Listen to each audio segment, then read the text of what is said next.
Okay, we're live. It's James speaking, trainingsites.io. Want to make sure we got some sound. Wireless microphone is going. For anyone who's watching this, welcome to another live open classroom. We do these every Wednesday at 1 o'clock. They're Ask Me Anything live about starting, building, growing education business. I'll share some of the stuff that we've run into, some of the great resources that we've taken a look at, and more importantly, help you get started going from a course business model to a privately branded campus model, which is the one that I think is, um, that's the one that I'm betting on, basically put it that way. And as much as I would like to say that there is certain answers for all of the questions that are coming up now because of the way AI is changing the education market, I don't think anyone really has the answer. We can position ourselves in the right place and try and monetize that as we move along. And in fact, that's what I'm trying to do as quickly as I can when it comes to teaching people how to build their own privately branded campus, a place where they can monetize all their expertise and all that cool stuff they have in their head after years and years of experience personally, or doing all the hard work and research to be knowledgeable about a particular task. Again, these are live sessions. There is a live chat. You can certainly let me know who's here. First of all, put in your questions. Give me a thumbs up. I'm basically here to answer any questions that you have, again, about this kind of traditional education space, and also the use of AI in putting together all of the things that you need to do to leverage it now, because it is dramatically changing the market.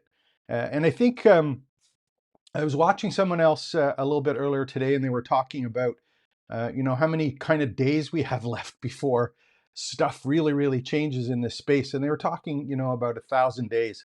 I really think we have about 500 days before things are so wild in the education space. It's going to make our head spin. I'm talking about 2026. I think that's going to be the watershed year where things like these personal 24/7 avatars are available. And we're going to have swarms of agents doing all sorts of stuff that we normally would have had to do ourselves manually, but freeing us up to do stuff with real people live in real time, which I think is a huge bonus moving forward, and the monetization opportunity. So that's how I'm kind of positioning this. Again, these privately branded campuses that I've been talking about, um, it's been my experience over the last little while going from what used to be selling courses or a course or info product to selling a course or courses to having a membership site to having or starting some kind of community that didn't necessarily have education as part of it. And I think having that decentralized space for teaching a specific outcome is where education is going. And I'm talking about not K-12 education, I'm talking about adult education from a business perspective. There's all sorts of discussions we can have, obviously, about alpha schools and the New View schools out of Boston, what they've done with having some kind of AI assistant that is in the classroom with the kids, doing projects and actually work sessions in the afternoon. And I just saw one, it was kind of interesting. I've always been talking about, the role of teachers moving from something that was, a teacher to be more of a guide or mentor. And I was watching something, I think it was about one of the alpha schools in Texas, which are for the younger kids. And they were, they don't call them teachers, they call them guides. And I thought that was kind of interesting that they're using that language as well. So whether you call it a teacher or a guide or a mentor or a coach, doesn't really matter. I think it's that expertise that you have about helping people make choices and clarify things, and all the overwhelm that comes with all of the content that's being added. That's the real value that we can do here. So who do we have online? Who do we have going? There's only 4 people on today. That's fine. Let me know who's here. Give me a thumbs up. I'll do my best to answer questions. And again, these are questions about anything having to do with, having your own privately branded campus and playing around with that. And do I have an actual, I think I got everyone here. All comments, favorites, reactions. There we go. No comments yet. Come on, give me some comments.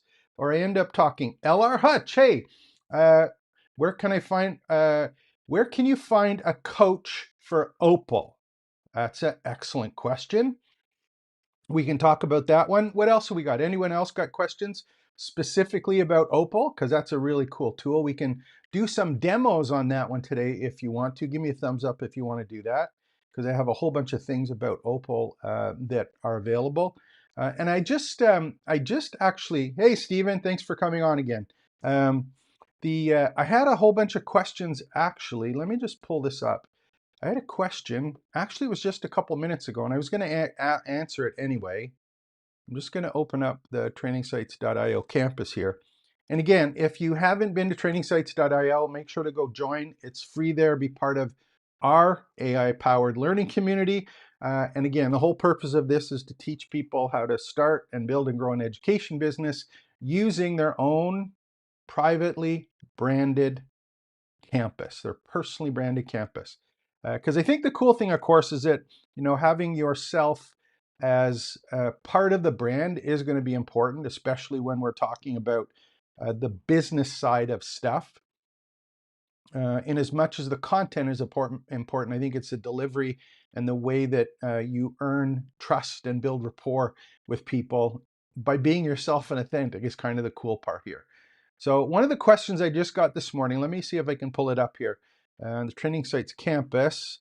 That one was about the community library. We'll do that one. Actually, it was on YouTube. It was on YouTube, and someone was asking for a list of 100 opals. And let me know, LR, if it was you that actually put this one in. But I do have 100 different opals that I'll show you in a second. Now, if you're not familiar with Google Opal, there's one here actually, and we'll just open one up. So this is Google Opal, and it is experimental. My understanding is it's only still available in the United States. And what it allows you to do is to, words are important here, build, edit, and share mini apps. So I think these can be monetized. Another cool idea. And the whole idea here is that we're using natural language. I've been kind of pitching this natural language thing for the past 6 months.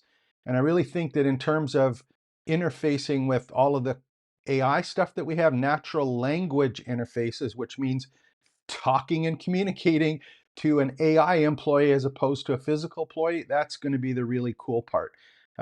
What this one does is it allows you to basically, it allows you to verbally describe what you want this mini app to do in terms of what kind of input that I'm giving you, what do I want you to do with the input, and then how do I want the response done.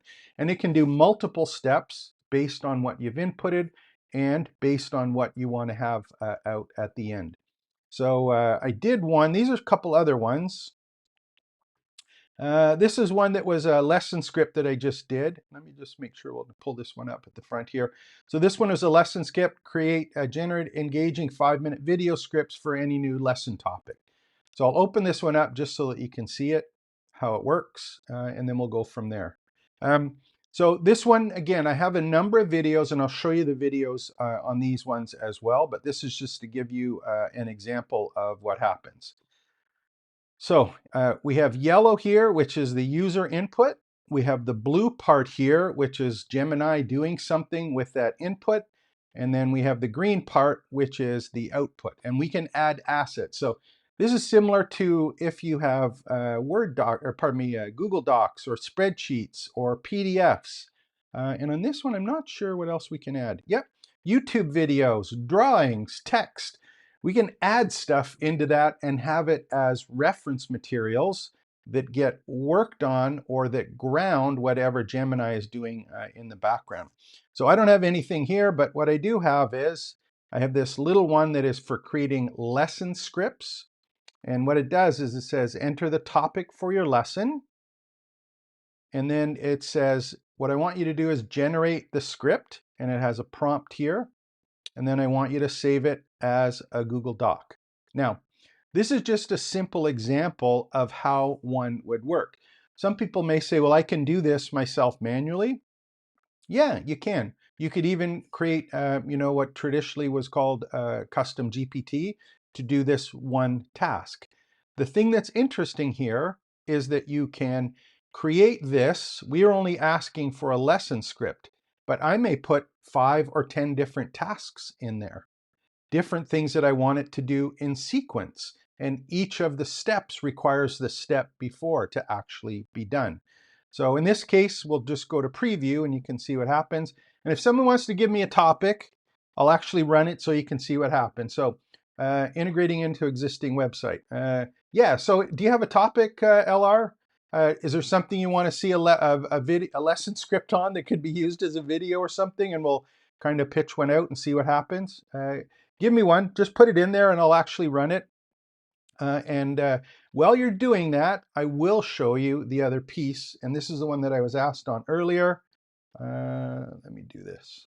This one was, I'm going to open up a Google Doc here.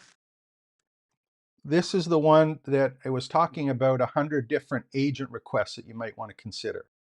So there's just 100 different kind of requests, natural language requests, and I'll make this document available. So here's an example, number 11.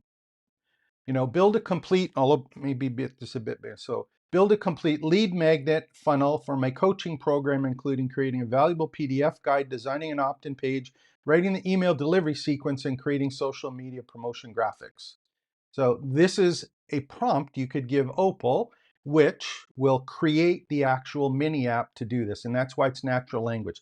I don't have to manually go, here's my input, here's connecting to my Gemini account and doing stuff here, and then here's how I connect it to Google Doc. It's just giving a particular thing here. So create a case study marketing campaign by developing the interview questions is another. So I put a listing of 100 of these ones together just for you to kind of take a look at. And again, you can create these pretty easily with Opal and run them and edit them, share them. And I would think if you're going to provide the link to them, you could probably just go and sell them if you wanted to. So let me see what you came up with. What do we got there? Where did we pull this one up there? Okay. So client can determine where would you add the prompt on that? A client can determine more multiple choice coincidence subject. Okay. Yeah, technically you can give this available to the students, right? It's not limited to you as the person that's doing that. So what do we got here? Okay, so I'm just trying to think of a good topic. So this one was made just for topic. So let's do how to start a podcast. So I'm just going to pick this one here. How to launch a podcast as an example. Okay, so that's the topic we're going to be doing. So I'm just going to copy that, and then we're going to go to our Opal here. And I'm going to go back and I'm going to, well, we'll do this one. So I'm just going to click start on the right-hand side here so that you can see it. So I'm just clicking start. This is the mini app that I created previously. We'll go and create one in a second, but I'm just going to click start. This is the one that it created automatically for me. And in this case, I'm just going to say enter the topic for your lesson. And I'm going to say podcast launch, and then I'm going to click start. So what's happening is I gave it the lesson here, the one that's in the yellow. It's working on the lesson script right now based on the prompt that I gave it, and it's going to save it as a Google Doc for me. So how did I get here? What were the pieces that were involved here? Well, I went and I took one of these ones here. Let me just pick one that's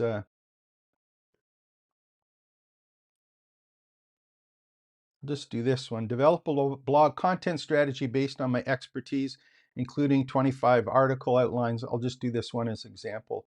Number 36, I'll have that copied. So let's go back and see what our lesson script is.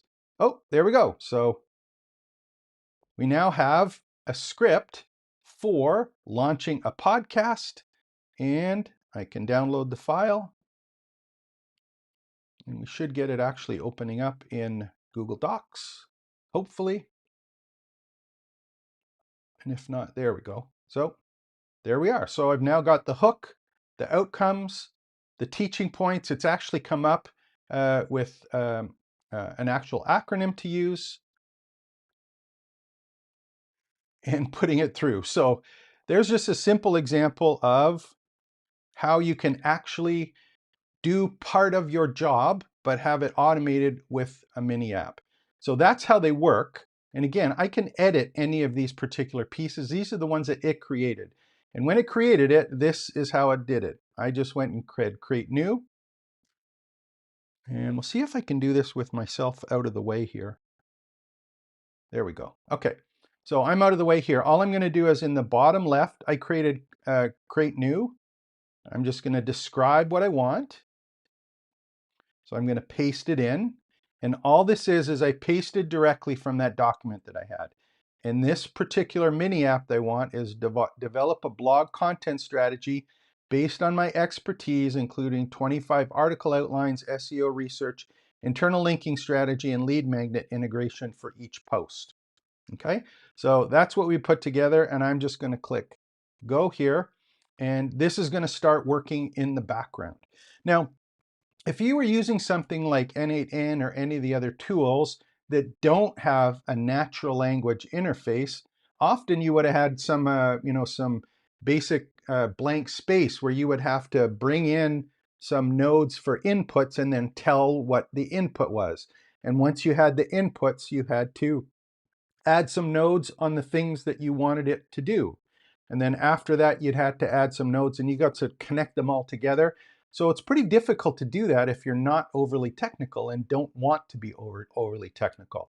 So that's why I think this one is so neat. And in this example, what it came up with, we'll just open this one up, make it a little bit bigger so that you can see it, is this one.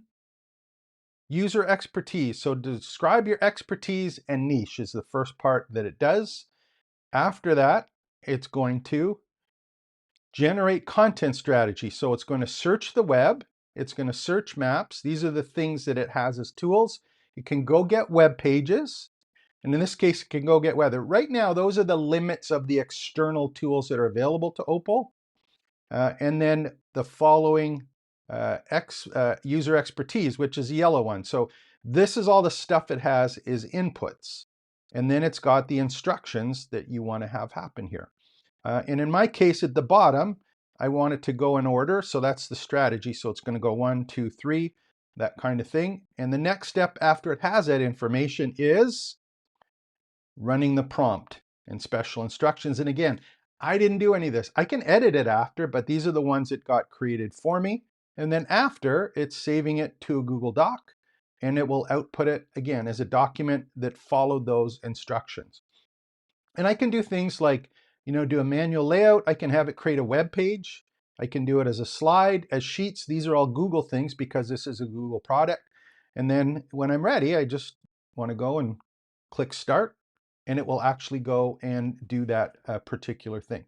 And internal assets, yes, it's stuff on my hard drive. So if I wanted to go and pick a drive here and say, these are the things that I want you to use as an example, those ones would be able to be added as files that are also referenced in that mini app. So that's kind of how it works. And it takes the name there, and you'll notice it's like you can save it and you can share it. So this is something you can give to your students, something you can give to your customers, something that you can sell. There's all sorts of opportunities with this at this point.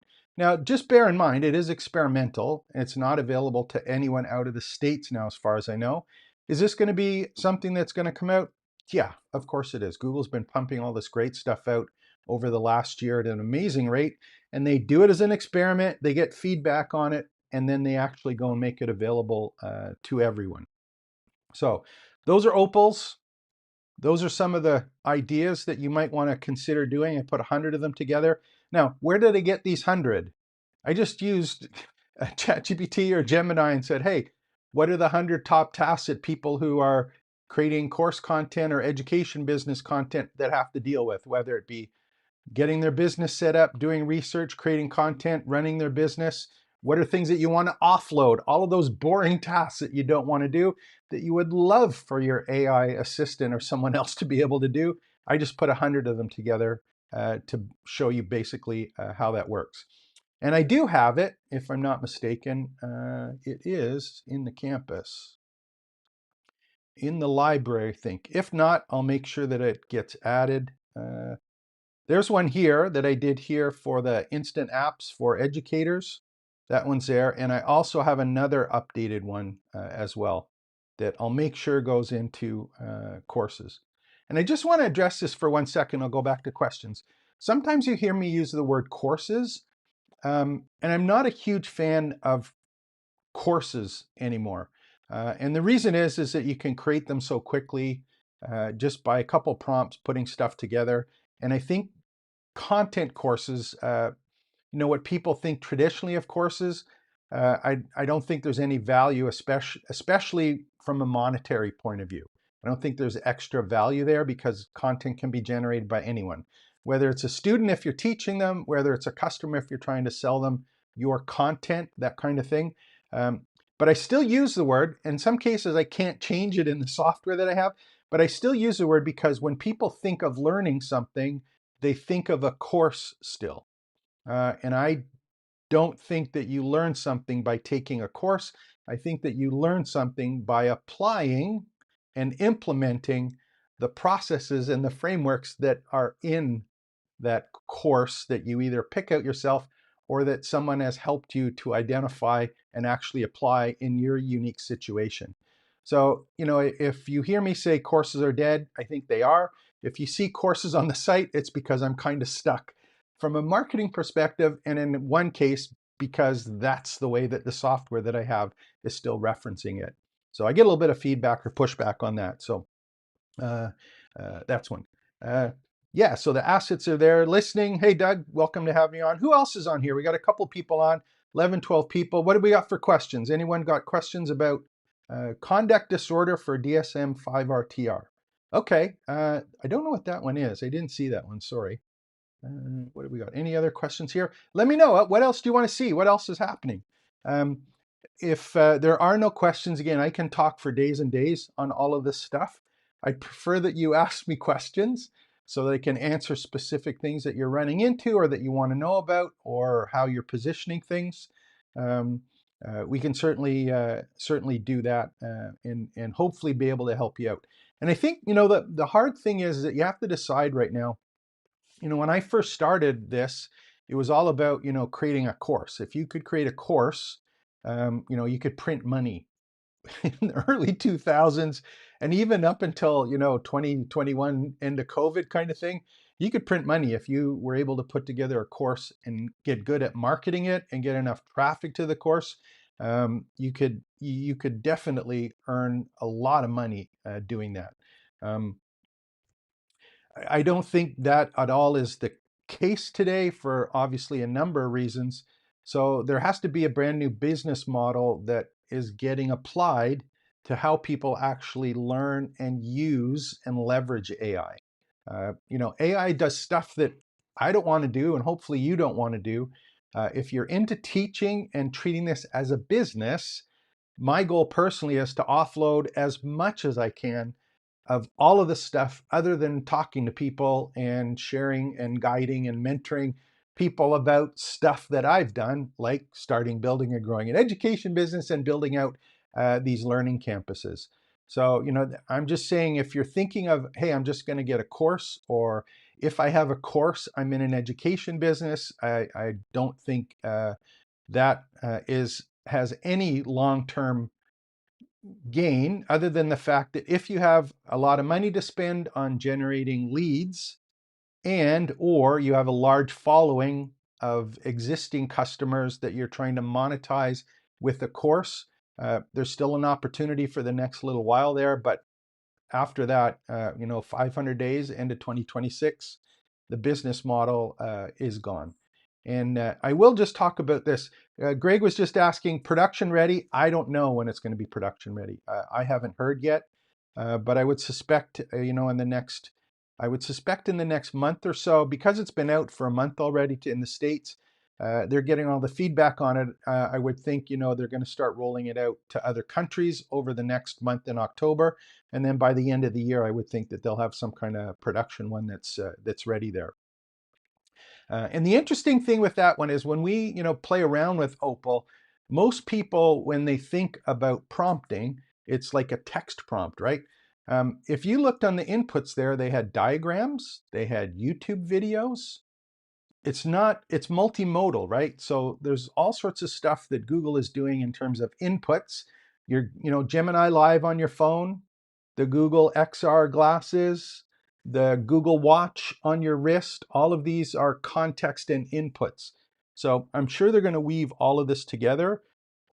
By the end of the year, I would suspect they're going to have something basic out to do that. Assessment tool, LR's asking, determine if a client learns better with visual, audio, or haptic learning. No, I have not heard of that. We should maybe do a prompt after. We'll go and see what the scoop is on that particular one. And if there isn't one, build one.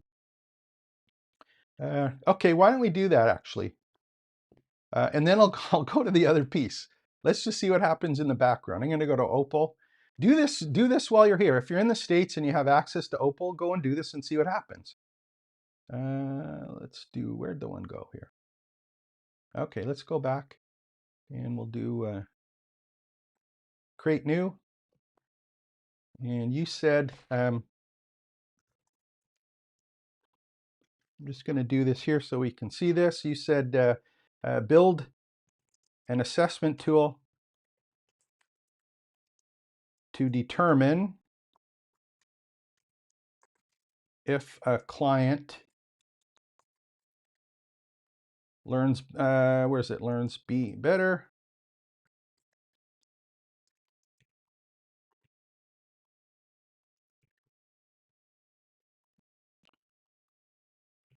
or haptic learning.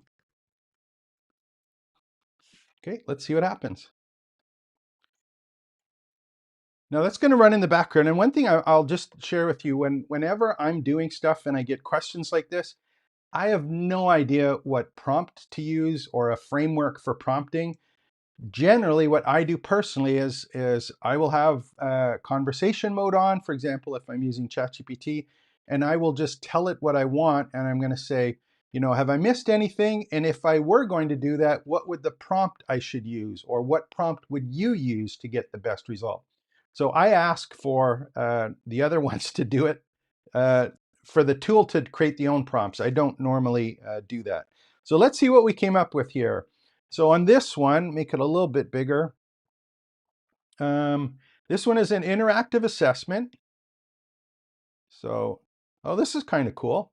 This one starts off that it basically has a chat. And then it does a learning style summary. So here, let me go with Google Opal and just try this and see what happens. I haven't done this before. Here, let me just, we'll actually go and do the preview. But this is an example of just playing around, and there's no right answers anymore. In as much as, you have someone who's got a course and says, this is the only way to do things, that's not true. Run your prompt, see what happens. Provide feedback or comments. No items. Okay, so I don't know what the scoop is on that one. We'd have to play around with it and put some different assessments in. I don't want to do the speaker, but there is the speaker in the bottom here. It says type or upload your response, but there's no question here. So chats with the user. So I would just do the microphone and say, hi, how are you? I'm trying to find out the best way that I learn, and it's going to come back and forth and collect that. I don't want to do it because I don't have my earbuds in and I don't want feedback to happen, but I would go and just run this yourself. Run that prompt and see what happens and play around with it. And maybe you might have to change it a bit, but it would be interesting to see what actually gets working on that particular piece. So production ready, I'm not quite sure 100% on that. So who else is on here? What other questions do we have? What are things that you want to know about? What was I talking about before? I forgot where we got a little bit off to the side there. Yeah, come on, what's more questions? Who's here? More questions? Anything. No question is a bad question. Some of them can be, as simple as you want, as complex as you want. I will do my best to tell you what I know and or direct you to some of the other resources that I run into on a daily basis. So yeah, what else? No other courses, no other questions, nothing at all? Oh yeah, I do know what I was talking about, and if no one has any questions, I'll talk about it, and then again, let me know if you have something specific. I was talking about business models before, and I had a call maybe about I think well it's 1:30 right now. I had a call maybe about an hour and a half ago with someone that just wanted to chat, and I'll share this with you right now. If you are interested in having a chat with me personally, I do offer a one-time talking session, and I'll show you where that is. And we'll put the link, of course, before. But if you want to spend a little bit of time with me and tell me a little bit about your project, what you're up to, what you're doing, what you want to do. I'd love to hear from you. And it's trainingsites.io/talk. And get the spelling right here. And you can go and book a time with me for a Zoom call or a Meet call. And I'd love to have a chat and find out what project that you're working on. Okay, now these are obviously one-time calls.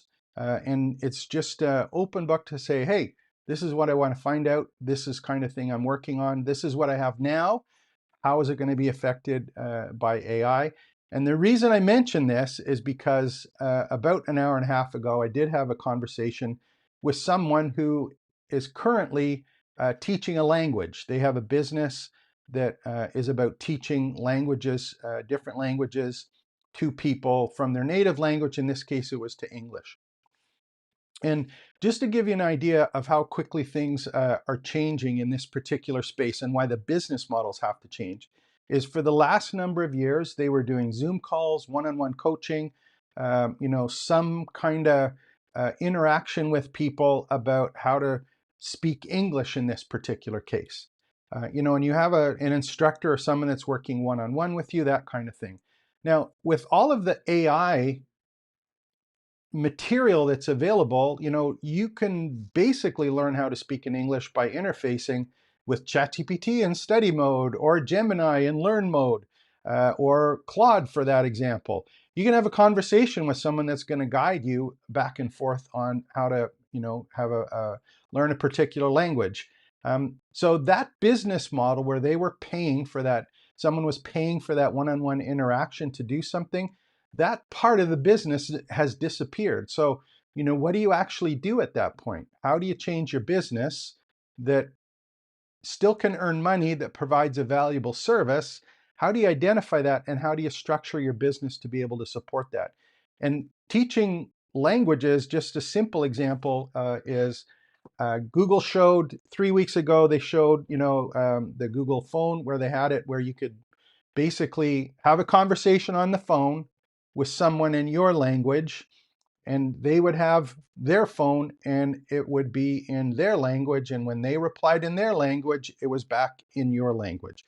So these are multilingual phone calls that don't require you to learn how to use a language. Was it this week? Might have been Monday or Friday last week, whenever the Apple announcement was.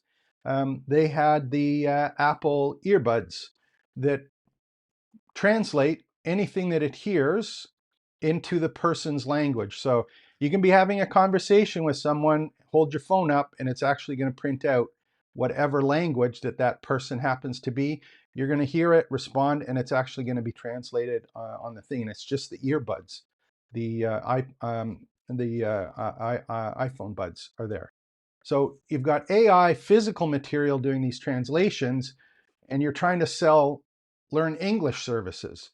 How are you going to fix that? What are you going to do? It's a really, really tough question. And I'll show you quickly what we did just to give you an idea to kind of think outside of the box. Now, who else came on here? I think that's Debbie. I just want to say hi. Yeah, perfect. There we go.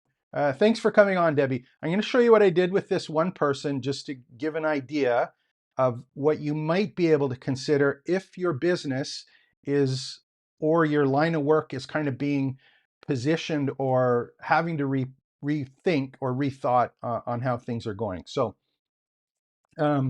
yeah, so here's what we did with that person. Again, just as an example, there's no right answer, but this is kind of part of the framework that I teach, making sure that you can position your campus and your business in the right way to actually have it as a business. So, and again, I have the links to these, but it was I have a topical authority map, which is the one that is actually here. I'll pull it up so that we can actually go and see it. Pull it up here. So this is in the prompt library. Everyone has access to it. Are you doing AI literacy for trainers and teachers?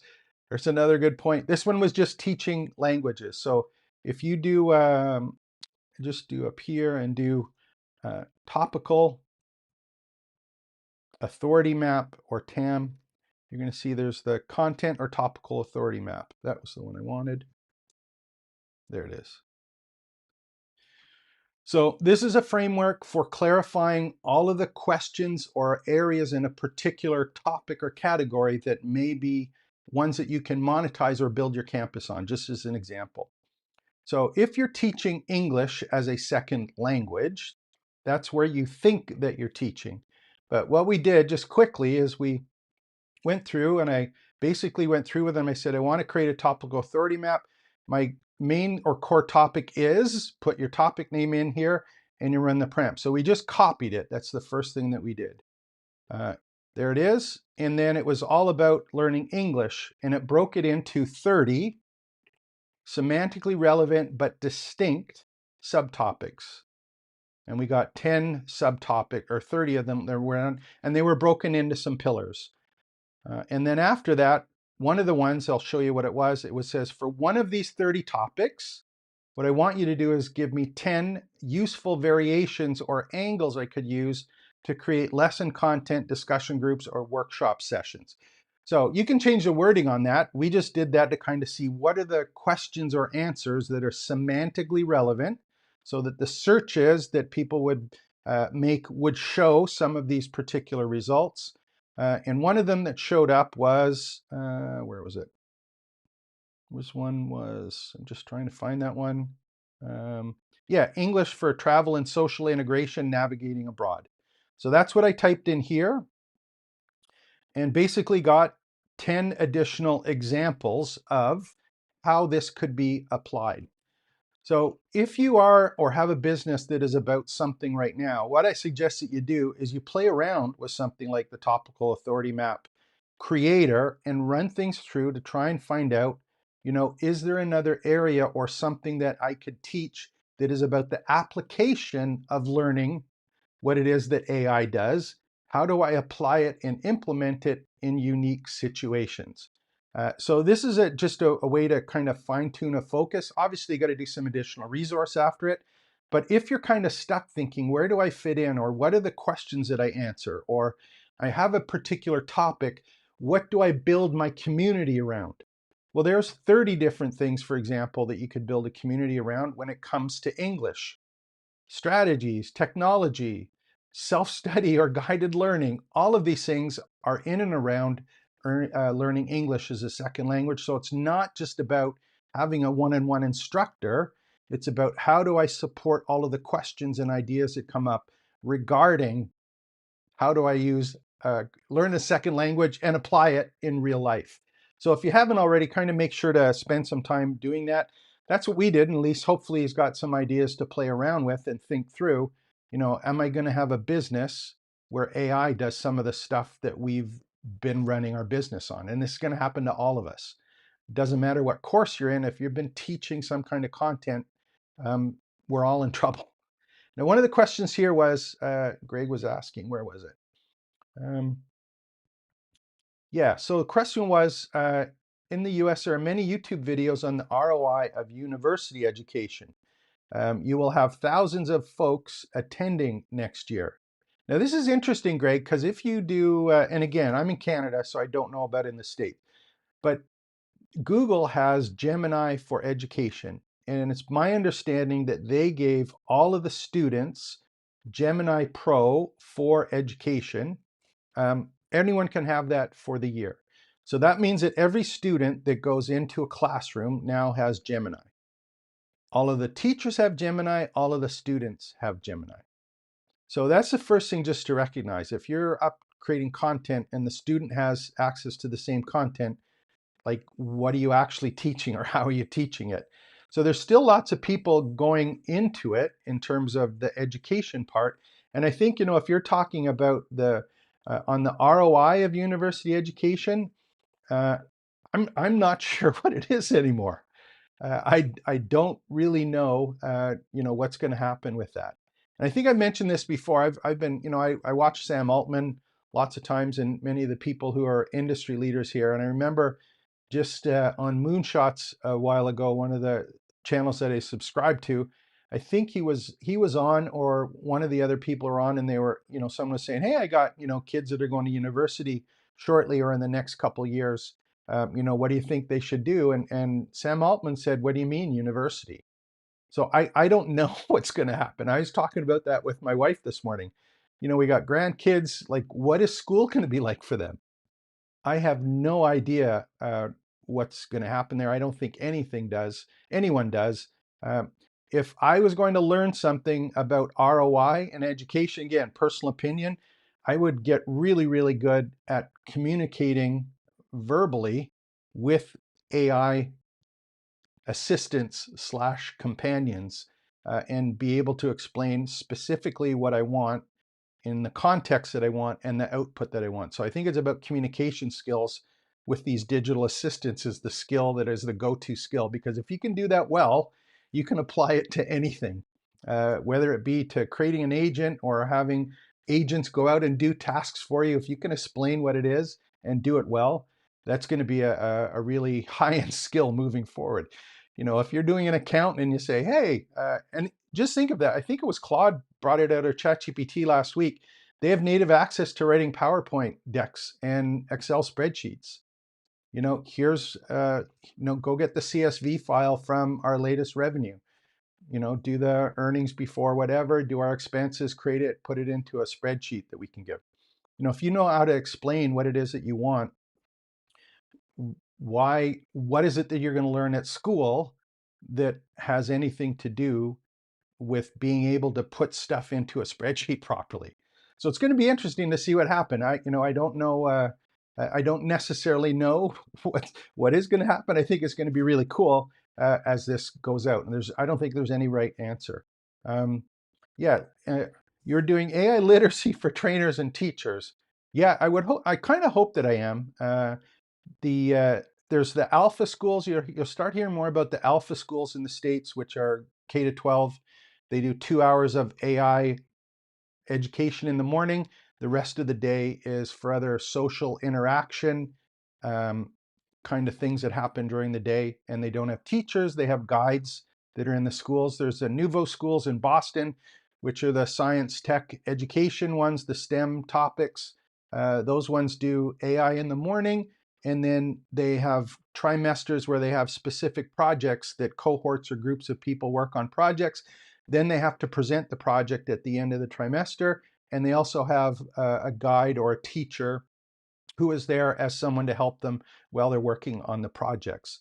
So this whole education space is changing rapidly, and I don't know if the traditional centralized school boards are going to be able to move quickly enough to do this, which is going to be kind of neat. And I was a guest on a couple live streams, I think last month, in Indonesia, where it was all professors at the higher education, all the colleges and the universities throughout Indonesia.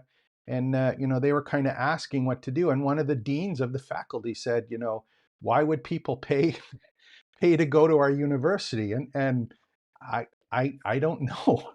Is it to meet other people or talk to other people? Is it to learn some content? Is it something that they can't get with AI having done it for them? Not really sure. So, that's on the teacher side. If you're selling courses, you're in the same boat, exact same boat. So I'm not really sure kind of, what's going to go on in that space. What else we got for questions? Let me know. What is everyone else working on? Have people got courses? Do they have topics? Is there prompts that you want to run and see what's happening on it? Uh, do you have your site set up yet? Your community started? Do you have a library, a community library that you've built? Are you doing live classes? Do you have any frameworks or AI frameworks that you're giving to the students or customers to apply to create their own content? Do you have things like the AI automations and CRMs and all of those marketing things, social media posts? Do you have your accounting and shopping cart stuff set up? Where are you putting it all? These are all questions that you have to look at if you're going to have some kind of education business as well. Come on, give me some questions. Who's got more questions? Give me a thumbs up if this is okay. Let me know what's going on. If again, I can still talk about this stuff forever. If you don't give me any questions, I'd prefer not to. I'd prefer you to come up with stuff. And again, don't be afraid. Any question. There's no small or big questions that don't need to be discussed. Some people are at one spot, other people are at another spot, and that's fine. So don't be afraid to share if you do have some stuff that's going on. Um, the one thing, there we go, thumbs up. Thank you very much for that. Actually, I will talk about something about business. There's a couple things that happened at YouTube, and it was announced yesterday. That's going to be interesting for the model that I've been kind of working on. And actually, I want to show you just a couple things just to be aware of what's happening. If you look at the screen right now, like take a look at the screen. This is ChatGPT 5 that I'm on right now. And I want you to take a look in the bottom where I normally chat stuff. See how it's orange there? It's a different color, right? It's orange. If you see this, it's in developer mode. And the reason that this is important is that development mode allows you to basically create what's called an MCP, or a Model Context Protocol server, so that any application that you're using externally, that can be just something like your Google Docs, which is already done. But if you've got another application or another place where you're storing content, you can connect, in this case, GPT-5, to use or work on or write to that content. So this is the other thing that's happening, is that the content that we get to analyze, synthesize, work on can be your content, not necessarily the world's content, not on what the tool was trained on, but you can actually say, look, I want it to work on this particular content. Having said that, this is available. It's in developer mode. I think it was announced at the end of last week. And you can get to this in the settings in the left-hand side. I think there's one here. Was it data controls or connectors? Yeah, and connectors in the bottom, advanced settings. There's one here about development mode, again, in beta. So this is creating your own connectors to it. So that's why this one is orange. It's because I have that turned on and I'm playing around with it. So having said that, why is it interesting, and where does this fit in to business models? Let's do this one here. Okay. So that's a video that I did. Here's the privately branded campus. And again, we'll talk about this just quickly. So this is what I teach people to build in the trainingsites.io site. And this is the service that we provide if you just want a privately branded campus built for you. It takes about, I can have one done in 24 hours basically, and I'm going to do one probably tomorrow for a client, and I have the permission to actually record it while I'm doing it. So we're going to do that one tomorrow.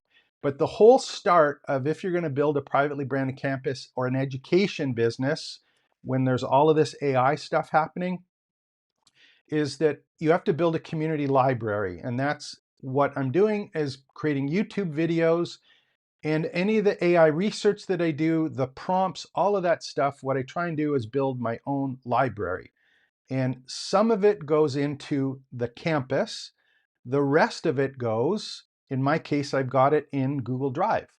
So I have a library of valuable content that is about privately branded campuses, creating course content, educational material, marketing educational material, building out that business. So this is the first task that you have to start doing. And you have all sorts of examples of content that provides value. It doesn't have to be structured. It can be transcripts from the YouTube videos. It can be research that you did with ChatGPT or Claude, the documents, the PDFs that are there. It can be parts of prompts and responses that you got. It could be PDFs from other people or other ones that you've downloaded. But start building out your community library, and then you're going to find that there's going to be some common themes or processes that you can identify that help build out your business.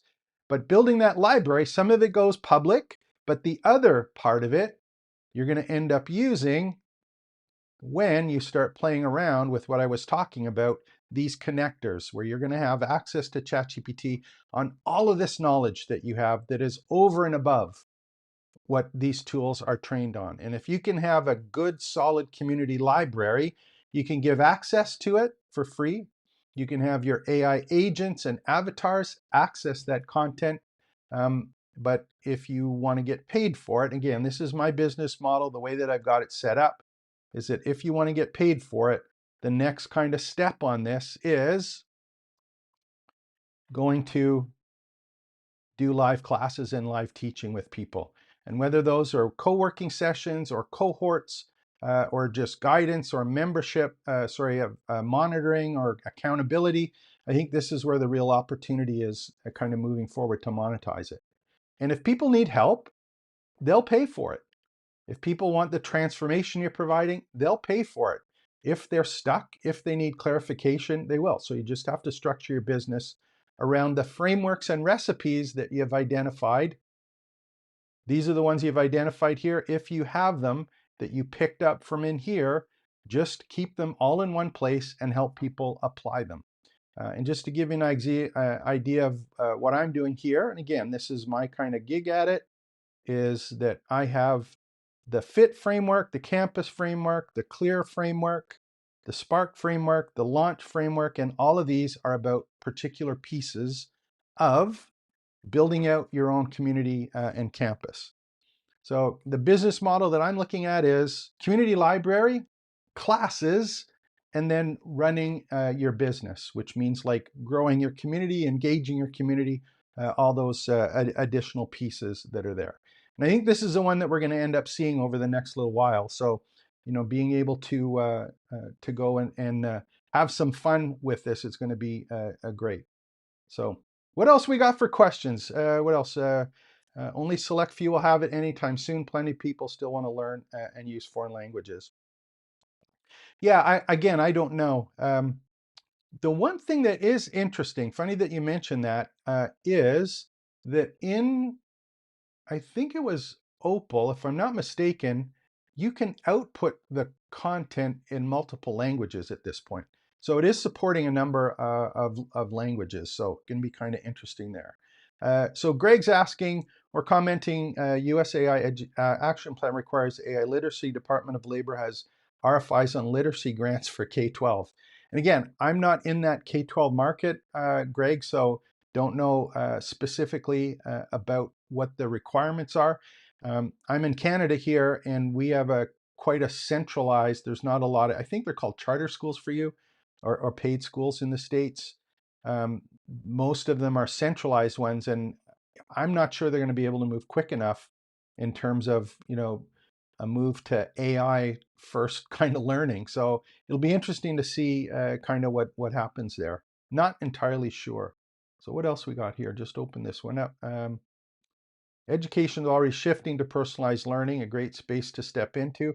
Yeah, I think so. I think so. The other thing that I think is going to happen is that, it's going to be the renaissance of teachers, of people who enjoy what they're doing, who have some personality, that like talking to people and sharing their expertise and seeing people do things and apply stuff that they're teaching or guiding people through. So I think it's going to be a real exciting time for people who are into that.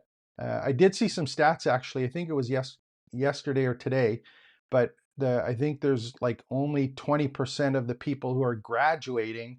And again, I don't know if it was in the States, don't hold me to this, but I think they had only 20% of the graduates from some of the teacher colleges and stuff were actually going into teaching.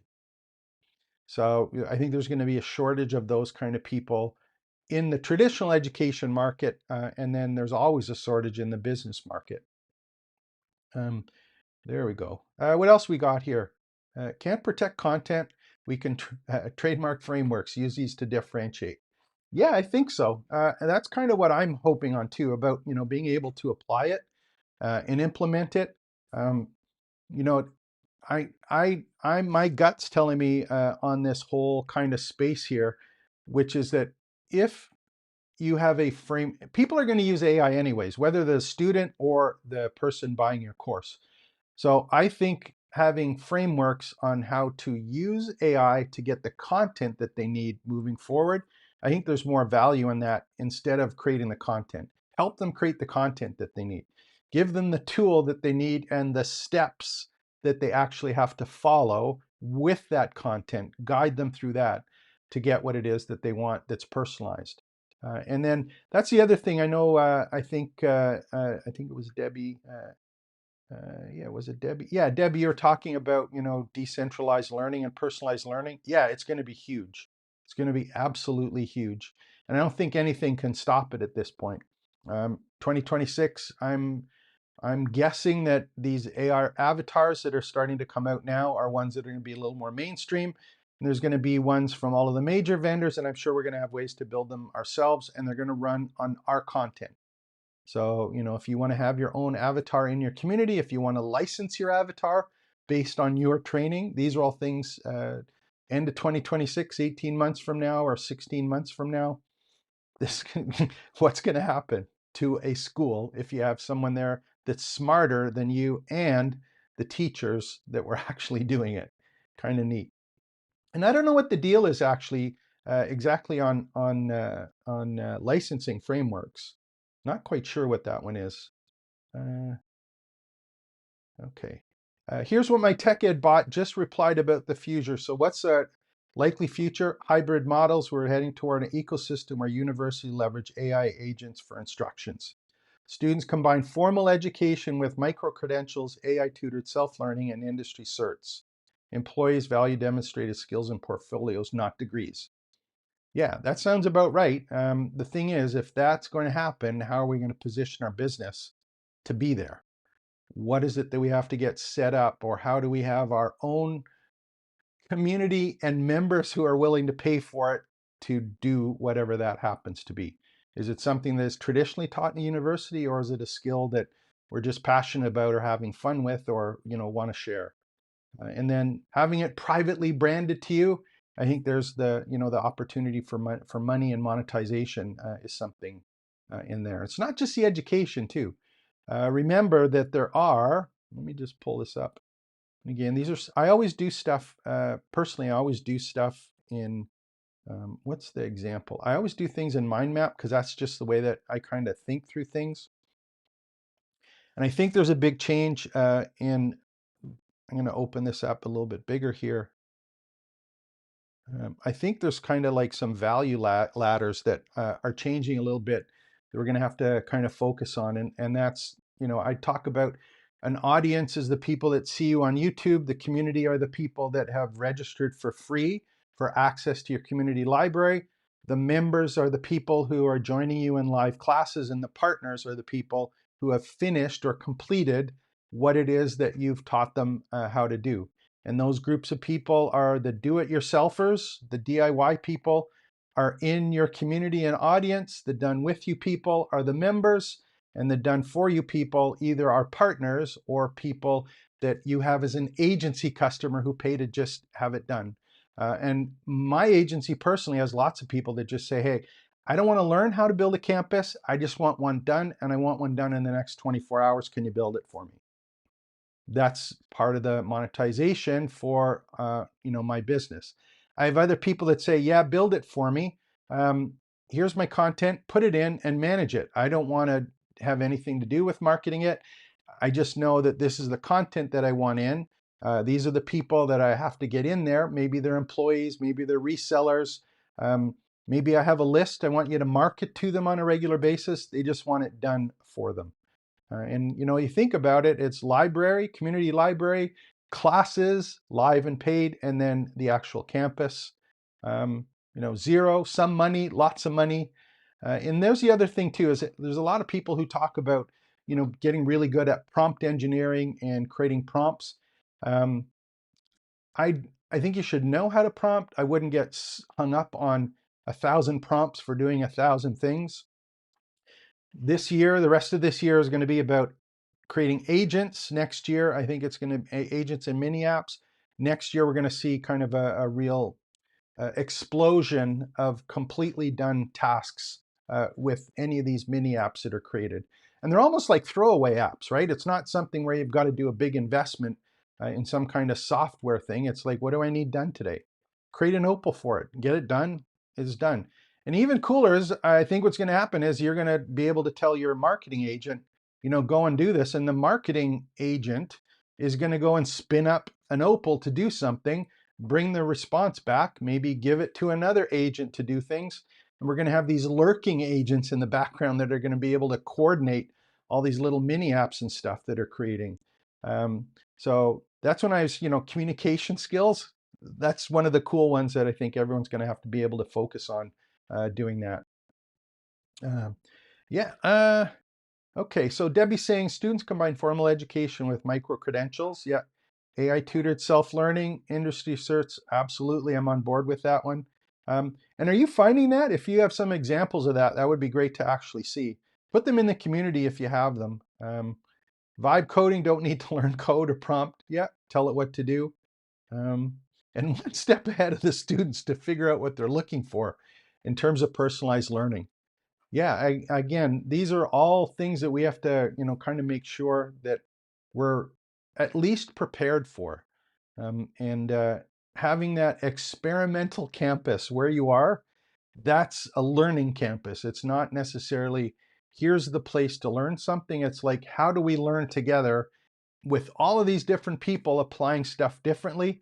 What is the challenge that you have? How do we apply AI to make that happen and share it? And if people, have an interest in a particular topic or category, hopefully they're willing to share about that and have some fun with other people, learning from them and learning from each other. So it's not just, here's your course or I'm the expert, this is the way that you have to do it. It's just like, do some prompts, see what you get, apply it. See if other people have applied it. See what worked for them. See what didn't work for them. Combine stuff. But knowing, I think you're right, Debbie. It's like knowing what it is that you need to have happen, or at least being able to ask and let other people and the AI know that I don't know what I need to know. What are the steps that I should be considering? What other things have I missed? And even the learning modes on some of these AI tools will help you do that. Letting people know where they are in terms of the skill level or the knowledge level that they are at and what they need to learn to get what it is that they want. Yeah, and if vibe coding, if no one's familiar with vibe coding, there's a number of tools that allow you to, let me just open one up here. There's a number of tools that basically allow you to create apps on your own. And I'll just open one up so that you can actually see some. And again, these are there's one called Lindy AI, there's one called Lovable, there's one called Bolt.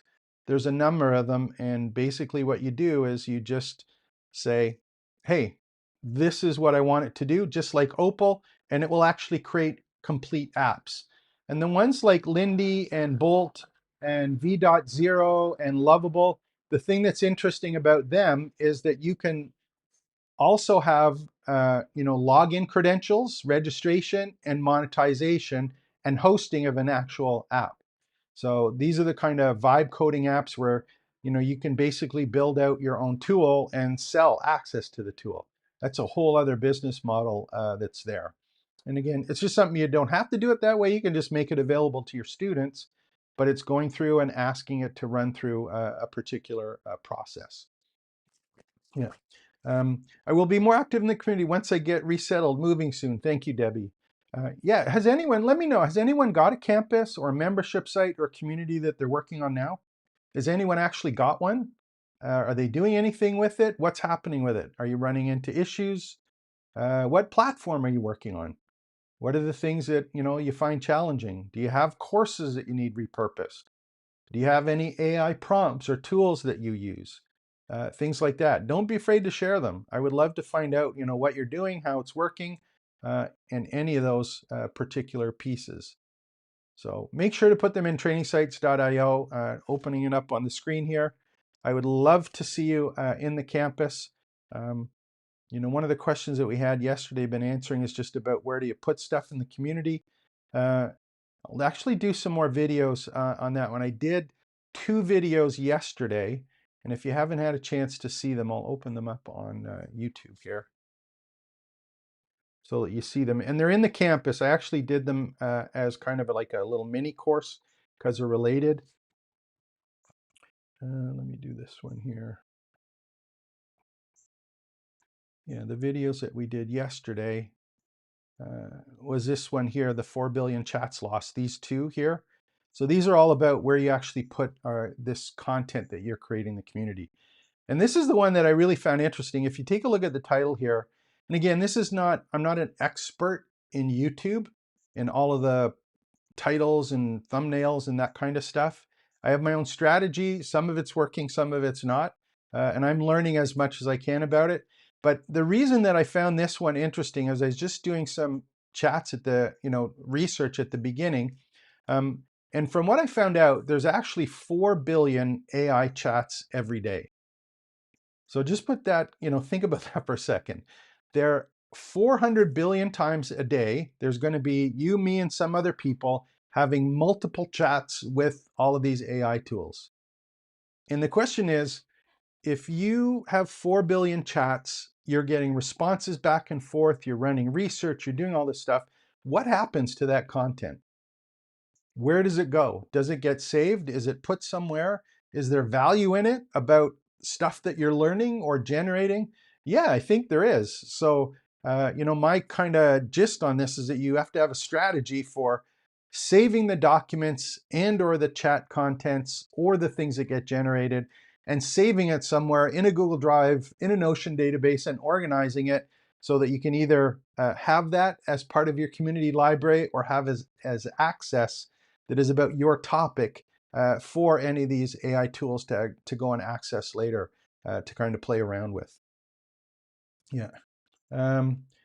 Community. Yes. There we go. Okay, perfect. Yeah, that's the one thing I haven't done too. As I've been playing around with my community, I haven't worked really hard on getting engagement. That's on my list to do for the rest of the year.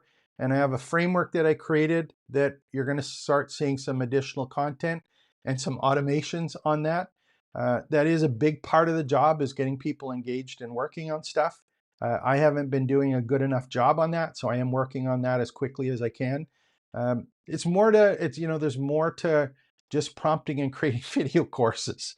There's all sorts of stuff that needs to happen, and it's going to be a lot of fun. So if you've got something to share, you've got something that you've done in the past, please get out there and build your own community and go through that. So any other questions? How long have I been talking now?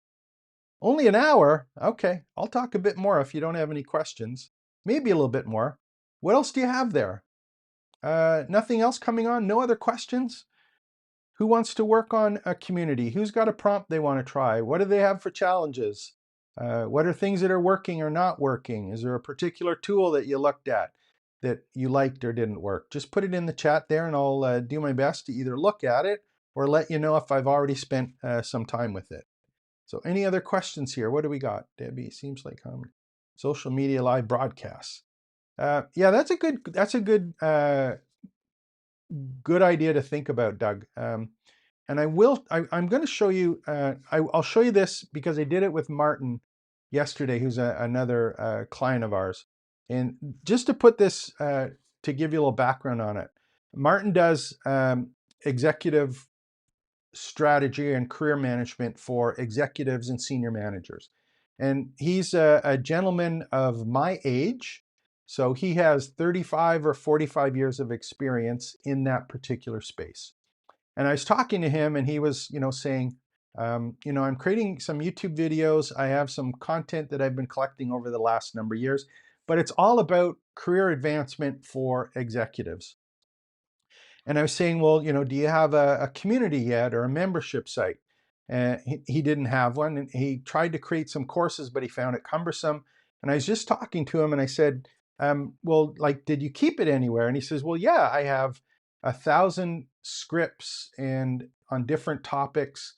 And I have the notes, and some of the ones I did as videos and podcasts. I have the scripts or in documents, and I have the research that my jaw kind of dropped off.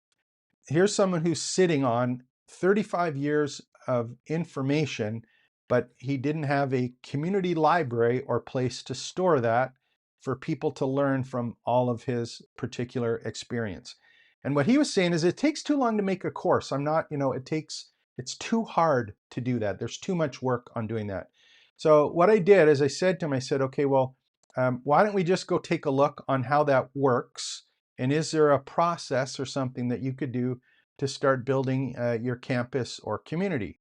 And he said, well, yeah, it takes the work. How much time do I need? And I said, about 5 minutes. And he said, what do you mean 5 minutes?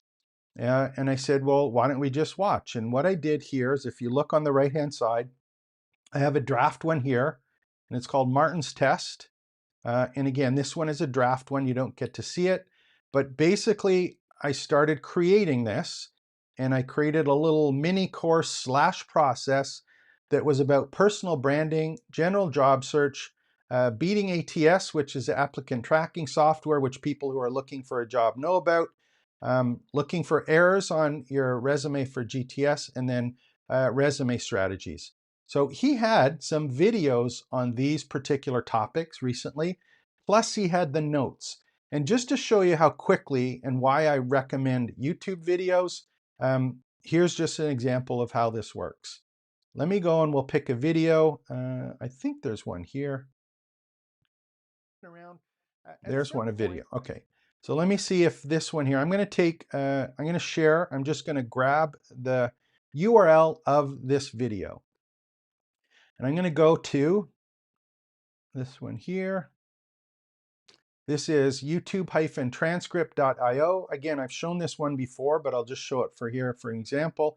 This is a free service. I'm just going to paste in the URL. Hopefully, I did that video 12 hours ago, so I'm not sure if the transcript is ready. We'll see.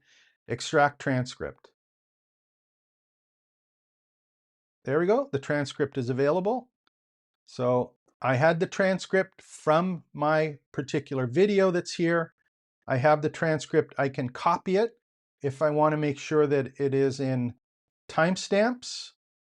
I can include the timestamps, clean up the stuff if I want to. But in my case, I'll just leave it the way it is. And on the right-hand side, I've got one that says Summarize Transcript. I can choose English, or there's a whole bunch of additional languages if I wanted to. I want a descriptive summary. I could use some other ones that are pre-programmed in here, and I want it to be 1,000 words. So I got a YouTube video, I have a transcript, and I also have, in this case, I'm going to have a summary. And that summary, if we copy it, you can see that I've got an introduction to it, all of the different things that were copied, they're all expanded, all of the key points, takeaways, and the outro. So this one was just an actual summary on it. That wasn't necessarily the one that I wanted. I showed some other ones that were better. I'll show you some things. All I'm saying is that we have that transcript, and I can quickly go now to any kind of content, and we'll just do a new one. We're edit lessons here for Martin, just as an example. And again, Martin was doing his topics. I'm just showing one for mine because it's here. I'm just going to add a new lesson.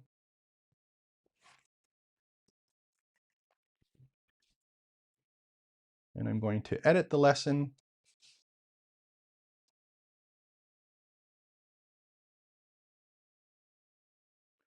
We're going to paste in the content.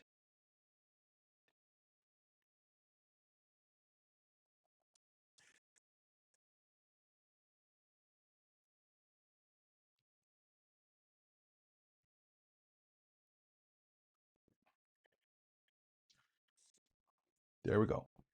So, and the video URL, the one that we used for the video was this one. So I'll just put that in here. Where's the one that we had? There it is. I'm going to put it in here. Embed it. This one I think was 17 minutes long. There we go. And I'm going to save it.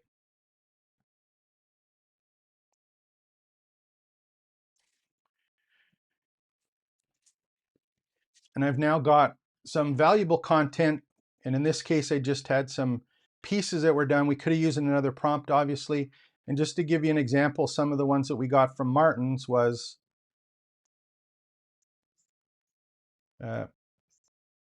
actual tables, all sorts of stuff that were available here. And that was just generated with a free tool. Wasn't even fancy prompts, anything like that.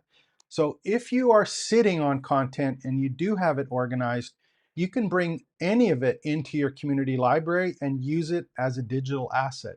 And if you want to give this away for free or organize them in some kind of sequence, you can do that. And if someone looks at this and they don't understand, but they know it's important because it applies to what they're doing, and they raise their hand and say, yes, I want some extra training, help on how this applies to me, charge them for it. Charge them for it. So this is just an example of how quickly you can do things. And this was manual. Remember, we could have done this as with an Opal, right? We could have done this with Lovable or any of these vibe coding tools and just say, hey, go to my YouTube channel, take the YouTube videos, bring them to this tool, run this prompt, and post it into my website or create a document that I can manually post in. And then if you've really got it set up, Doug, for example, you could say every time something posts into my website, post it to social media as well with the link back to it. And again, these are things you normally have to do personally, but these are ones can be automated with all of the AI tools that we have. Your job is to create great content that people have questions about and want to learn about. So yeah, so hang on to that stuff. The campus, the social media, the live, all of that I think is of huge value. So what do we got here? Anyone else got any comments? Anything else going on? Anyone want to cover a particular topic? See something? I've been going hour and 17 minutes. If there aren't any questions, I'll pack it in, but I would love some more questions. Who else is on the call here? Give me a thumbs up. Let me know where you're from. Any questions? Again, no questions are silly. There's easy questions. Hey, welcome. Very cool. Further issues logging. I have not. Here's an example. And again, this is something I'm just going to show you. We have one of the members here who built some tools and a site. And I'm going to show this to you because I want you to do it too. Here we go. Let me just open this up. So I believe if it's Lewis, let me know if I pronounced it correctly, your name. He's built a community, okay? And what I'm going to do is, and I want you to do this if you are a member of the community. I want you to share your wins and the stuff that you're working on. So in the left-hand side here, I'll just pull this up on the left-hand side. When you're a member of the community, on the left-hand side, we have a number of study halls that are here. So I'll just make sure that that's there and you can see it. Let's make sure of this one here. On the left-hand side, you can see that we've got general discussion, tools and resources, events and announcements, and wins and celebrations. So if you are doing something or if you're building things, don't be afraid, like announcements, if you've got a new course or a new community, don't be afraid to put it in. And I think it was in this particular one, or was it in tools and resources? Can't remember. Or maybe you put it in general discussions. It should have been in the other one. Point is that there was, maybe it was in general. So Lewis put together a brand new site and some additional tools and AI stuff. So he posted it in here, and that's the part. How far down is it? I apologize. Where did it go? I don't know where it went. So let me just see. We'll do a search here.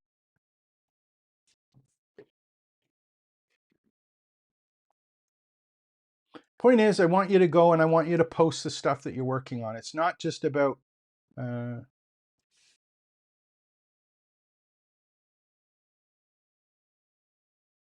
there we go. Okay. Oh, it is the Master AI in Sales. Okay.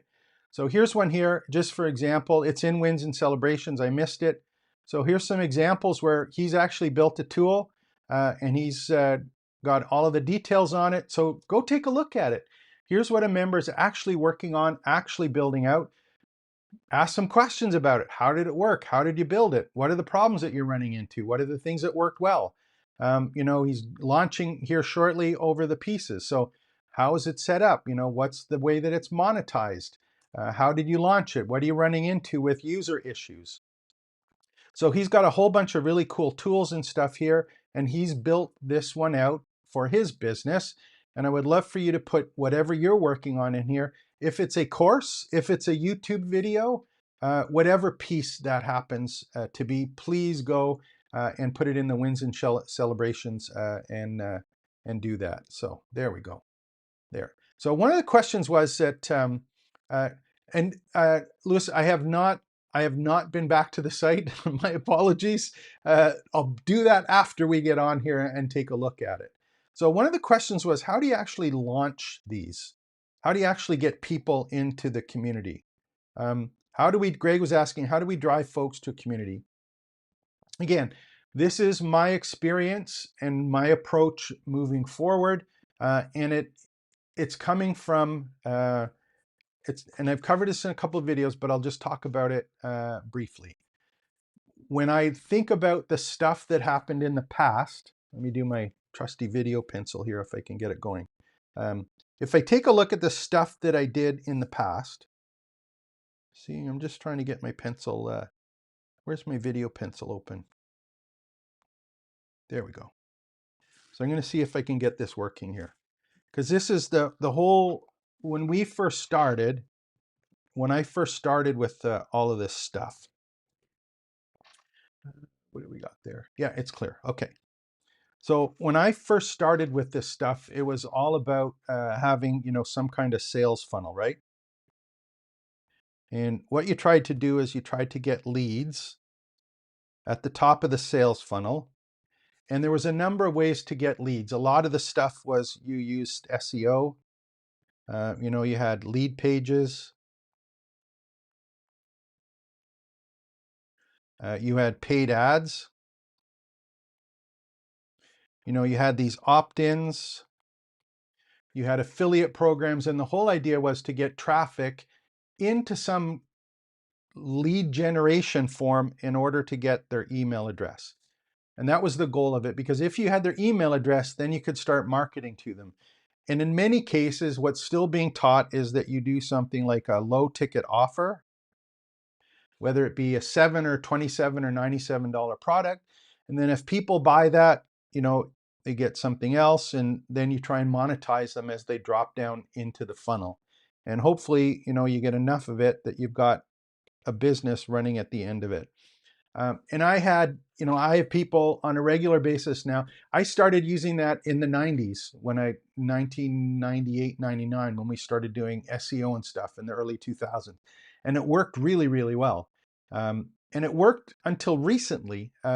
There's a lot of people that I know and that I talk to who focus on paying for ads and just going, I pay X dollars for ads. I drive people to my opt-in page or my offer, my low ticket offer, and I spend $1,000 on ads. And if I can generate $2,000 in revenue, I'll keep on spending $1,000. But it's a lot of work, and it's getting more expensive, and it's not nearly as effective as it was, especially for info products, because people are generating their own info products. Some people try doing webinars or kind of pitch fests where you come on and someone talks about a slide deck for 12 minutes, and then you have 45 minutes worth of, here's my expensive coaching program, or here's my course, or that kind of thing. So that was the way it was traditionally done, and many people still focus on that. And if you have a community as part of that, you can still do that and focus on not those low ticket offers or the opt-in pages. What I'm suggesting is that when you do that kind of thing, that you're actually focusing on, and again, this is the only one that I do personally, is I look at it and I just say, let me just pull up my map here. The way I do it and the way that I'm suggesting that you do it is that you just use your privately branded campus, and that you use your library and free community membership as the opt-in. So any kind of advertising that you do is not for some kind of, single offer or something like that. It is for access to your community. And the cost of that and the cost to get access to your community and your community library content is your email address to register. And this is, I think, a really good way because two things or three things are happening right here. The first one is that there's more value in a community of other like-minded people than there is a PDF that someone looks at for 12 and a half seconds and then slops somewhere on their hard drive and never does anything with it. Or an event that they register for that they never show up for.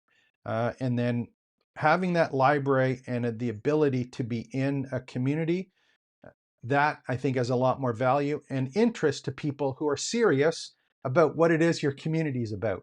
And again, people are having that choice on different communities on different topics. And you can get selective on which of the topics that are important to you, which are the ones that make sense for you at the time or the place that you're in. So being able to pick access to community, I think, is the new opt-in, not necessarily some kind of information. It's being part of something else, being part of other people who are like-minded and focus on that. So, if I look at it now, the way that I do it, and I don't spend any monies on ads, and I don't spend any money on social media. I don't do any social media posting. The only thing that I do is YouTube. And the way that I look at it is I treat it as a reverse of a funnel. I just focus on doing YouTube videos, and I want to make sure that those YouTube videos, the purpose of that is to build an audience on my particular channel topic. So think of it as your own TV station, right? You're broadcasting on a regular basis. You have a topic that is consistent. You have your own personal style and brand that people will either like or hate, or kind of like or kind of hate or unsure about. But the audience is the part where I'm trying to get in front as many people as I can with my take on things or personal approach to it. And when I do this, I don't do any editing. Everything is live edit. I don't do any kind of post editing or any of the stuff that takes time or traditionally has taken time or money. It's educational content.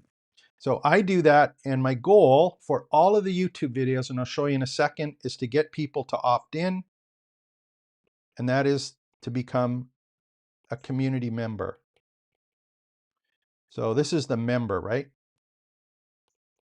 Sorry, this is just a community. That's just someone who's registered is someone in the community. That's all that I do is I focus on YouTube videos and I ask people to join the community.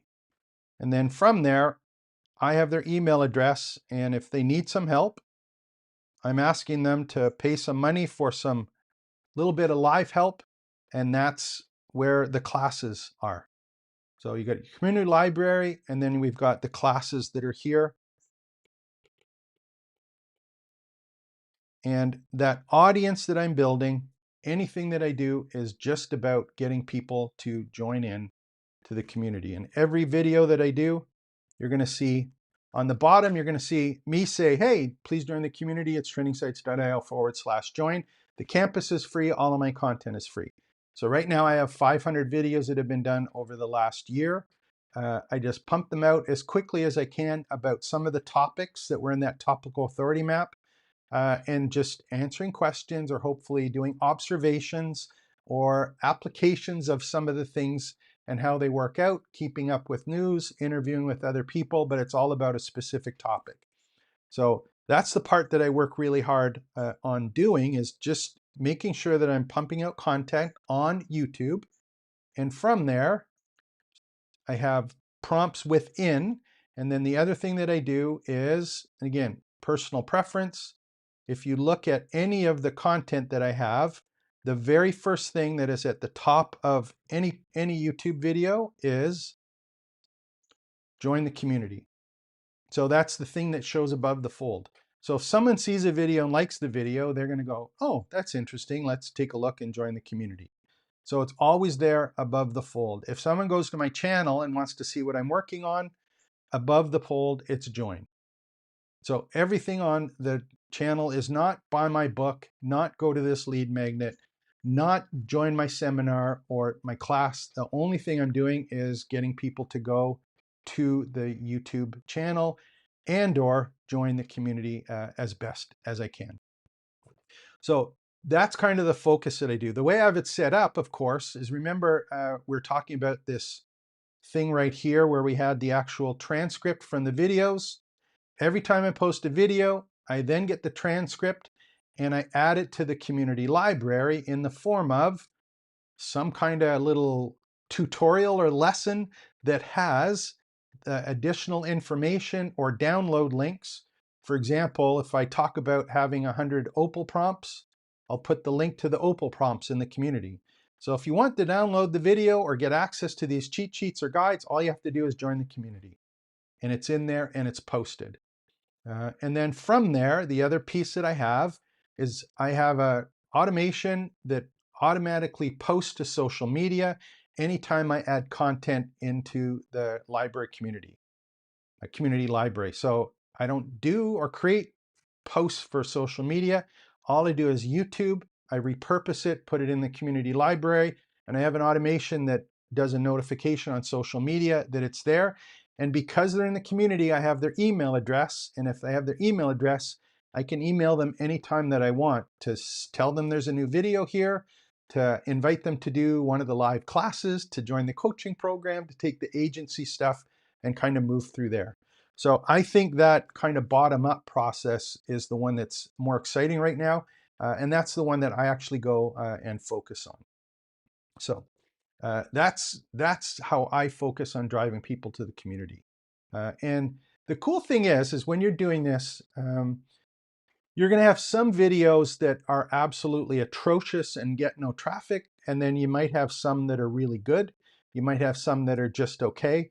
And this is a huge learning experience, how you frame the topics or the topics that you focus on, the way that you present it, the way that you approach the questions and answers that people have. This is the best place to do research is on YouTube, because you'll have a really good idea from the people that ask questions, from the people that don't ask questions, the people subscribe and don't. And it's like, do more of what's working. If these are people that can be community paid members, it's not about subscribers anymore. It's about people that raise their hand and get involved in the community. Those people are the ones that you can find out pretty quickly. If you've got 70, 80, 100 YouTube videos, you're going to find out pretty quickly which are the ones that are important and which ones aren't. So I think that's why I do as many videos as I can, as quickly as I can, and focus on that and the content, the byproduct, the digital exhaust, and not get hung up on, oh, I have to have a perfect video that takes a week and a half to do or 2 weeks to do, and it has to have editing, and I got to pay for it, and I got to wait for it. It's like, do live streams, create content as fast as you can, and repurpose it. So there's my rant on business models. That's the way I'm doing. It's working really well. I'm pleased with it, and I'm having a lot of fun, because at heart, if you like being a trainer or a course creator or a content creator, whether it be on video or not on video, if you like creating content, this is easy to do. It's easy to talk about something that you're passionate about having fun with. So hopefully that helps a bit. What else we got for questions? Anyone else yet? Community with the advertising generates, yeah, of course. So Doug's asking, once you get it going, can you align the community with advertising and generate serious dollars about time? I'm just going to share something with you, and I don't have the exact link. Let me pull it up, because it's funny that you mentioned that. I watched a video. If you haven't, watch this video. This is in my history, I think. I'm just going to open up a video that I watched this morning, and I'll show it to you. One of the people that I follow, his name is Nick Nimmin. Let me see if I can find the link on that one. Because there was 30 new features, 30 brand new features. Here it is. I'm going to pull this one open. So if you haven't, I'll put the link to this video. If you live in a Virginia zip code and have 0 let me get this DUIs in at. the last 5 years, There we go. YouTube just announced they're rolling out a ton of new. So they've got YouTube just announced 20 brand new 20 brand new features that were announced. Now I haven't seen the link on this one. He says 20, the next 20 powering the future. That's actually 30 new features coming. Now funny you mentioned that, Doug, because when you watch this, let me see, hopefully I don't get any feedback here. If we do, I'll put my headphones on. App, right? Because I have an app that I made for YouTubers called New Creator. You can find it on the App Store. I'll put a link in the description. But let's say I made an ad for that. Well, in that particular case, I can insert that ad into any video that I want, which is fantastic. So I can just make something super short and then just have that in videos that I've made in the past to where I can say, hey, Okay, so this is just one of the examples. You can now place your own ads directly in the YouTube videos. There's also a whole bunch of other ones that were announced here, all about advertising, but you can actually put ads into your YouTube content so that people are watching them in your actually community, outside of your community, and there's other revenue streams that are about that. The other one that they announced, which was kind of cool, is that if you're doing brand sponsorship details, you can actually have it set up that you can do the time for brand deals to show up where they get revenue and there's revenue sharing directly within YouTube. So there's a whole bunch of different ways to monetize directly in YouTube, which have just been announced. And that's kind of the cool thing that if you haven't watched that one, just do new features on YouTube. So there we go. Yeah, so lots of stuff you can do there. Example, getting YouTube running. So learning to model series theme, cure, strategy, reflection, transfer. Real attention, man. Yeah, that's a good point, Debbie, is that the make what you're doing, this is all part of digital exhaust. Show what you're doing and record what you're doing while you're doing it. So it's not like you have to create a video. It's like, that's what these last two videos that I just did launched yesterday. It's all about capturing your digital exhaust. It's like, what do you do on a regular basis, and explain what it is that you're doing while you're doing it. So even if it's having a chat with ChatGPT, if it's using a piece of software, if it's on a Zoom call, like capture all of that. Put it into some organized folder so that you have it. And I'll give you an example of what we're doing. Remember I was talking about Martin earlier? So I got Martin to agree to do, in my case, we're going to do a campus. And he registered a brand new domain yesterday, and it's Career Tracks. Let me open this one up. So it's careertracks.io. And all that happens is this is the default WordPress site that is in here.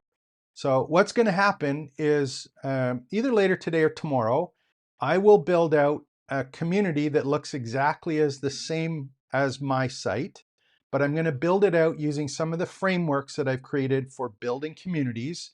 So I'm going to build it out for him. Now, what I did is I asked for permission from him to explain what I was doing while I'm doing it and recording it. So if I actually do my work while I'm doing it, I'm going to have a video asset or a digital asset and the transcript that I can use in my own community.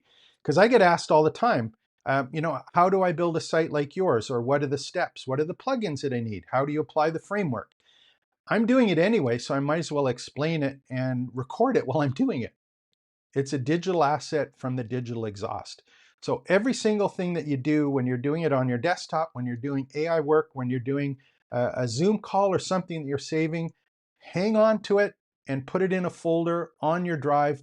If you have Notion or another tool, get it set up so that it's organized and you have it about particular topics and or frameworks or things that you're doing, and just have it there, because it's going to be accessible to AI using that MCP stuff. And more importantly, just repurpose it like I did with that transcription and put it in as a lesson in the community. So real simple stuff to do that. So Debbie's saying, yeah, create, share, repurpose, get feedback, rinse, repeat. That's right. The community is a learning, growing, breathing thing. And the more people you get into it, the more people add in content and their 2 cents in, as long as it's about a particular topic and a particular outcome, that can something that can be easily monetized on a whole bunch of different levels. If you're trying to sell a course, ain't gonna happen. If you're trying to monetize a community for a transformation, absolutely. I think there's huge opportunity there, more so than ever there was before, because all of the stuff that you hated doing is going to be to your AI employee, that digital assistant to do, and you just get to create content and talk to people, which is what I think most people are like if they're into teaching. But you can monetize it. You don't have to teach for free. You don't have to teach for, you know, the dopamine hit or something. This is all things that you can definitely monetize. So hopefully that helps, Doug. Yeah, so there we go. Yeah. Yeah, don't like that. That's the one of the things personally, and this is when I started really getting in all in YouTube, I part of it was because I didn't care anymore about what people thought of me and or the content that I had. And that's something, you know, that is often kind of forgotten about. I have some people that just say, no, I have to do faceless video, or I don't want to be seen on camera, or I don't have all the technology to do that. And I think as you kind of, you know, if you are serious about this, you're going to have to be on camera at some point. And you have to not care if people like you or don't like you. Your content has value. You have value. There's going to be people that go, oh my God, this makes sense. And there's going to be people like I get hassled all of the time because sometimes I take too long to get into what people think are the 5 points or something that are covered. And I do. And sometimes I find it hard. I go, and I should really shorten that, but I still have trouble doing it. And the thing is that there are a group of people who want to come to YouTube and they want to mark down 5 key points and then they go watch another video. They never apply it. They don't know how it works in a particular situation, but they have those 5 points in the checklist and they don't really kind of think it through, but they know that they've got, at the end of the day, they watch 12 videos on YouTube. They got, they've got 72 different points that they should follow and the cycle starts tomorrow. There are definitely people like that. They might give you a hard time. They don't like your content. They don't like you where you presented it. So what? Get over it. There's going to be people that do and people that don't. So, you know, whenever you're kind of thinking about getting your content created, get on YouTube, start playing around with it as best as you can and learn from it and get some of it into your community, keep some of it for yourself and reference it back and forth and see what comes out of it. Now, Debbie, one of the things, and I'm going to mention this just because of YouTube, one of the things that I created, and this is available for people in the community actually. I think I made it for free. Let me pull this one up. There we go. Yeah, so here's one that I did. I created a custom GPT for myself that is 15 instant video thumbnail titles and scores. So I built out a custom GPT to help me do the titles and the thumbnails and the scoring for the ones that I use. So that's one of the tools that I put together. It works pretty well, but sometimes it's hard to really get the essence of what I want. So we'll continue to work on that one. The other tool that I've used in the past that I have an account with is called Spotter. I think it's Spotter Studio.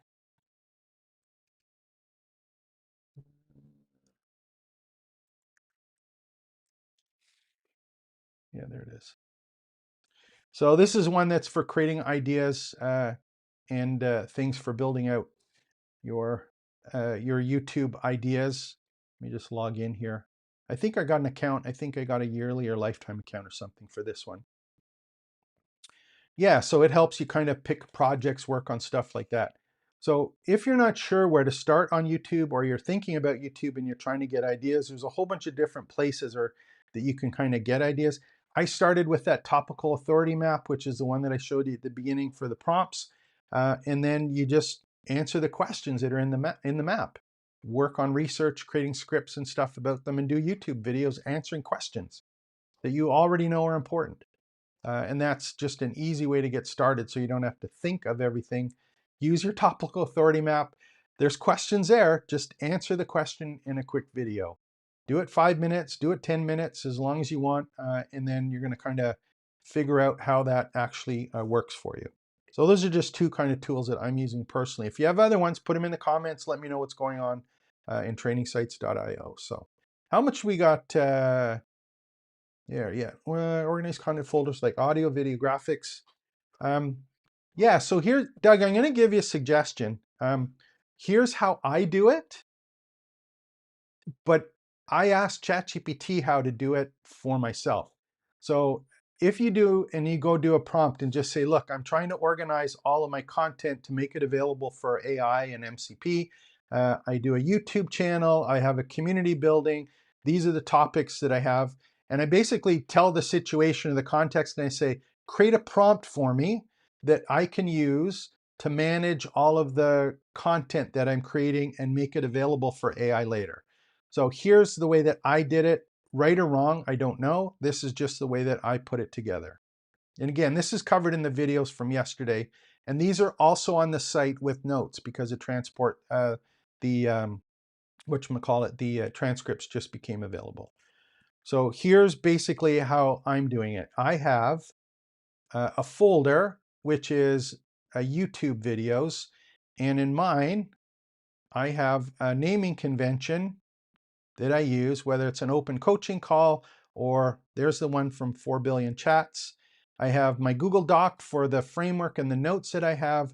I have the thumbnails that here. I have the actual original video that I captured. So that's just an example of one. Here's the one on the Opal tasks. This one I actually created a page. I had the Opal create a page that I showed. Where's one here? That's one where I didn't do anything. The point is I have a bunch of folders that are in one YouTube folder, and they're organized, in my case, by YouTube videos. And I just put all of the content in each folder. You have to remember that whether it's text, whether it's a document or a spreadsheet or a video, all of those pieces are available to AI, and it's multimodal. So you don't have to say, here's the videos specially, or here's the images specially, or here's the documents. You don't have to organize them by the type. AI has access to all of those particular pieces, and it's able to go through things like looking at the images, seeing what it's about. These are multimodal. You're not stuck with organizing it yourself. This can be raw content, things that you've actually put in that, oh, didn't want that happen. There we go. Just put that on voicemail. Yeah, so just kind of make sure that you organize it. I do it in Google Drive. If you have a Notion database or something where you're putting content, put it into there. But just get some place where you kind of keep all of your content and organize it the best you can. Personally, I do it based on the topic of each of the videos, but just ask any of your AI tools how you should organize your content. And then, start putting it there, or at least moving it to a folder that is central that you can give AI access to it. So, yeah. Mini courses, modules, membership sites, downloadable guides, PDFs, project sheets, blog posts, all of that stuff. Make it available, and it starts from a YouTube video. And if you want to give them away to exchange for an email address, or if you want to charge for them, or if you want to do live classes and flipped classrooms where you do a live session and use the course content to actually go and support what you talked about in the live classes, if you want to do cohorts, any of that stuff, but do it in your own community. Do it in a shared space for you and your topic that you can privately brand with your audience, your community, your paid members, and your partners that are working with you through all of the stuff that you're promising people to do. So I'm promising people that if they go through these steps and the stuff that I'm working on and do the classes with me, they're going to be able to build their own campus, and they're going to be able to start building their own education business. So if that's something of interest to you, get into the live classes, get involved in the community, and I'll guide you through it if you want to do it yourself. But that's what this is about. So hopefully that makes sense to you. What else? Any more questions? I've been going almost 2 hours now. Holy mackerel. By the way, these will all be made available inside the community with some additional material. I think I will kind of bring it in for a landing here because I got carried away on all of this. What do we got? Any more questions? None? Okay. We'll stop it at that. I want to thank you for coming on. Again, if you haven't already, trainingsites.io/join. Get in and join the campus, get access to all of this cool content. And hopefully I'll be here to help you start, build, and grow an education business. And if you just want it done for you, I'll do one more little piece here, is we do build these campuses out for people. Let me just close this one out. And I'll show you the kind of sales page that is there that I didn't do, that was done by Claude. If you just want this done for you, it's trainingsites.io/site. Okay, and we'll actually build a campus for you in about 24 hours. It'll be done, and you'll have a site exactly the same as the one that I've got going. So we do this as a service. It's $1,000 setup fee, over and done with. You're all good. And it includes, obviously, the way that it's configured and stuff based on your unique approach. And we do this with the suite of Fluent community plugins. That's how we do it. And if you want one of these, you can buy your own licenses and do it, or we also have a monthly plan that you can use our developer licenses, have access to all of the tools that we use, and just pay a monthly fee. So buy your own license or use ours, pay a monthly fee. You can certainly do this. But if you want a campus set up, you don't want to learn how to do everything yourself, you just want a campus and put content into it, go visit trainingsites.io/site. It's $997 to get started. So hopefully that helps. Glad you were on today. Again, have fun, like and subscribe to the channel, all of that cool stuff. I'll be here to help. So take care, expect the best. We'll be back tomorrow. No, later today. I got another video that's coming out today. Every day, try and put one out, and we'll be here next Wednesday for these live classrooms. If you are a paid member, we have Monday at 7 p.m. We have Tuesday at 1 p.m.